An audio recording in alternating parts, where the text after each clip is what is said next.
Bonjour à tous, bienvenue sur cette nouvelle vidéo sur Montre ton calibre. Aujourd'hui, on va vous faire un rapide comparatif entre les deux Orient Kamasu. Donc vous avez sur la gauche l'ancienne version, on va dire la première génération de Kamasu. Donc c'est la Orient Mako 3 dite Kamasu, référence RA AA0002L, donc c'est la version bleue.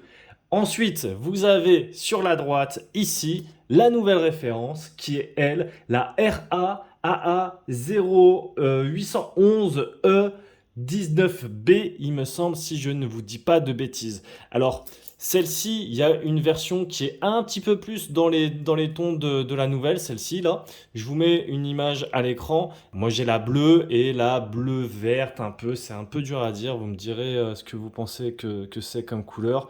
C'est entre le bleu et le vert.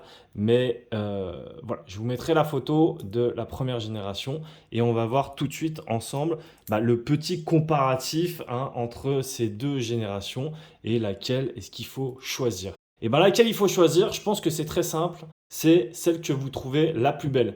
Pourquoi? Parce que c'est les mêmes caractéristiques, il y a exactement les mêmes dimensions, c'est-à-dire 41,8 mm de diamètre sur les deux. Alors, j'ai l'impression que celle-ci, la première génération, fait un petit peu plus fine, mais je pense que c'est juste un aspect visuel, probablement peut-être avec les index, on va y revenir plus tard. Donc 41,8 mm de diamètre, épaisseur de 12,8 mm d'épaisseur. On va montrer avec la couronne comme ça, ce sera mieux. Hop, 12,8 mm d'épaisseur, tac tac. Hop, la petite mise au point avec le petit logo. Désolé, il y a quelques traces de doigts, mais bon, vous voyez, je les manipule en même temps, donc c'est normal.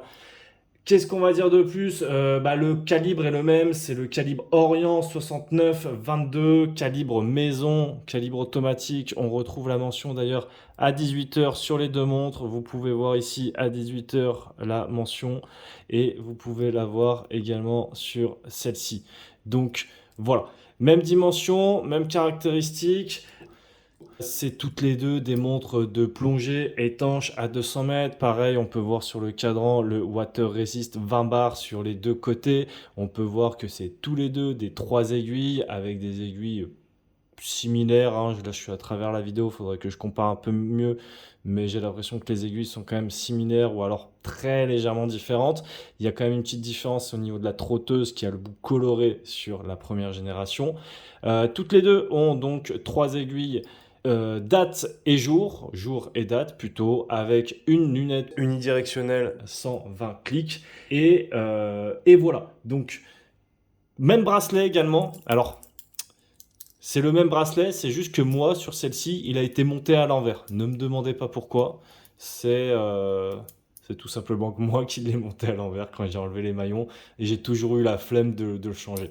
Mais sinon, si je le prends comme ça, du coup, pour qu'il soit dans le bon sens, tac, tac, tac. Hop, vous voyez, ce sont les mêmes bracelets. Tac. Donc, bon, les bracelets, je les trouve plutôt ok. Je sais que c'est un reproche qu'on fait souvent sur les Orient, sur les Kamasu, etc.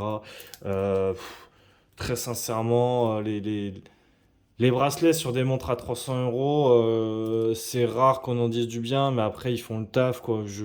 J'ai pas de problème particulier avec eux. Moi, je trouve que ça correspond tout à fait à ce qu'on cherche. Donc, vous voyez, avec les petits maillons là qu'on peut enlever, avec l'ajustement rapide, ça c'est pas mal. C'est assez pratique également. Désolé pour les traces de doigts. Donc, voilà.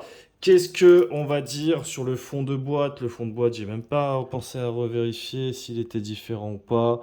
Donc là, je fais la mise au point. Hop, est-ce que ça va la faire? Tac. Donc, vous voyez, comme ça, ce sera peut-être mieux.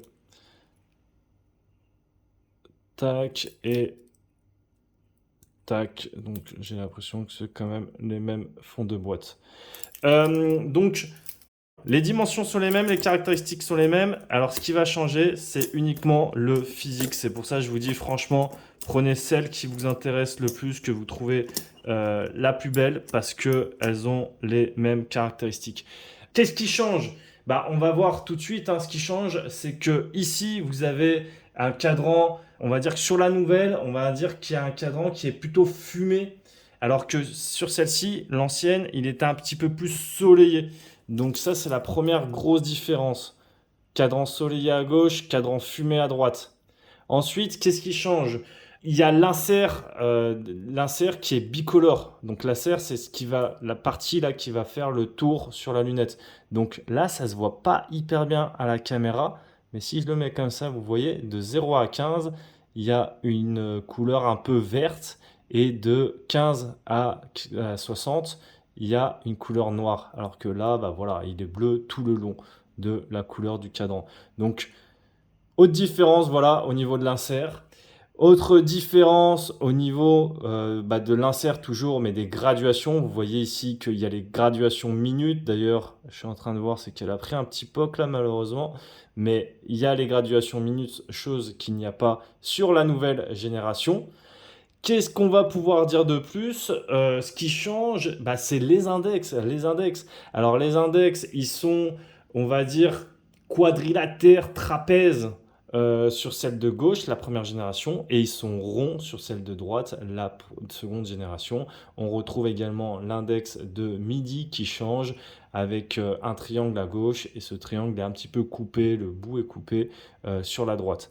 Voilà, sinon, bah, on retrouve forcément les billes à midi, on retrouve la graduation minute, on retrouve un peu tout pareil. Donc, je pense que c'est les gros changements. Vous me direz ce que vous préférez. Moi, personnellement, je pense que je préfère la seconde génération maintenant. C'est marrant parce que au début, je préférais celle-ci, la première génération, par rapport à plein d'autres plongeuses, puisque je trouvais que les index ronds, comme on peut le retrouver sur la nouvelle, ils font un peu penser à la sub. Et mine de rien, la sub a une identité énorme. Et du coup, bah, voir des index ronds, ça fait souvent penser à la sub. Et du coup, je trouvais que ces index-là, en, en trapèze un peu quadrilatère, je l'ai trouvé plus sympa parce que ça donnait un look un peu plus agressif, etc. Et c'est vrai qu'ici, bah, il y a un look beaucoup plus doux, voilà, beaucoup plus sympa, beaucoup plus classe, adouci. Donc, après, je ne sais pas si c'est parce que celle-ci, je l'ai portée pendant longtemps et que celle-ci, celle de droite, celle de gauche, du coup, je l'ai portée pendant longtemps et celle de droite est un peu plus récente. Donc forcément, quand on a un nouveau jouet, souvent, on préfère jouer avec. Mais en tout cas, celle de gauche, je la trouve pour ma part meilleure pour un usage un peu plus sportif, un peu plus robuste pour si vous allez faire du kitesurf, etc., etc. Alors que celle de droite, c'est vraiment la skin diver parfaite qui va pouvoir vous suivre au bureau. Vous pouvez la mettre bien habillée en soirée, etc. Il y a aucun problème. Donc voilà. Il y a une petite dernière chose que j'ai remarqué, c'est que j'ai plus de mal à tourner la lunette de l'ancienne génération. Mais très sincèrement, je crois que c'est le même boîtier. Je pense que c'est la même lunette, c'est le même bracelet. Je pense que c'est plus l'usure de la montre de gauche. Peut-être qu'elle a pris un petit peu de sable, etc. dedans. Je pense que ça, c'est de ma faute. Mais en tout cas, si vous avez remarqué également ça, n'hésitez pas à nous le dire et nous le faire savoir en commentaire. Voilà, je pense que cette vidéo est terminée. Je vous mets les liens si jamais ça vous intéresse pour acheter une de ces deux montres. Et dites-moi si vous avez une plongeuse pas chère, en dessous des 300 euros, que vous trouvez bien et qui pourrait combattre dans la même gamme de ces deux plongeuses. Ces deux plongeuses, je rappelle le prix, c'est entre, il me semble, si je dis pas de bêtises, 200 et 280 euros, si je dis pas de bêtises. De toute façon, je mets le lien en description pour ceux que ça intéresserait. Allez, je vous dis à la prochaine. Merci bien à tout le monde. Ciao, ciao.